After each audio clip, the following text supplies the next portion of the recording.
Salam Media Sriwijaya. Komisi Pemberantasan Korupsi KPK menangkap Gubernur Papua Lukas NMB dan dibawa ke Makobrimob untuk dilakukan pemeriksaan. Penangkapan Lukas juga berlangsung ricuh di depan Makobrimob. Lukas sendiri ditangkap di sebuah rumah makan di Papua. Lukas sendiri ditangkap KPK karena terlibat dalam kasus suap. Setelah sekitar setengah jam berada di Makobrimob, Lukas diterbangkan ke Jakarta. Penangkapan Lukas juga dibenarkan oleh Kabid Humas Polda Papua Kombes Pol Ignatius Beni Adi Prabowo.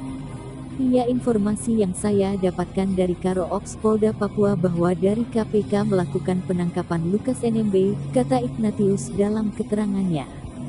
Menurut Matius, NMB telah terbang ke Jakarta menggunakan pesawat maskapai Trigana Air. Lukas NMB adalah Gubernur Papua yang telah menjabat sejak tahun 2013.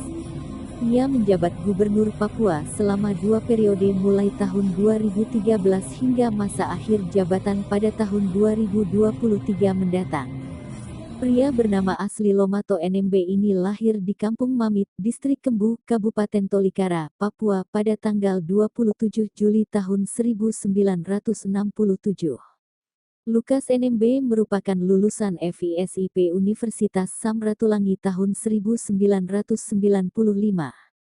Lukas mengawali karirnya sebagai CPNS hingga menjadi PNS di kantor Sospol Kabupaten Merauke. Kemudian sejak tahun 2001 ia menjabat Wakil Bupati Kabupaten Puncak Jaya mendampingi Eliezer Renmaur.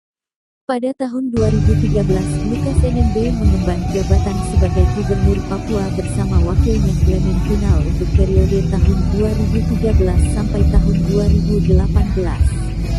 Lukas NMB berasal dari Partai Demokrat.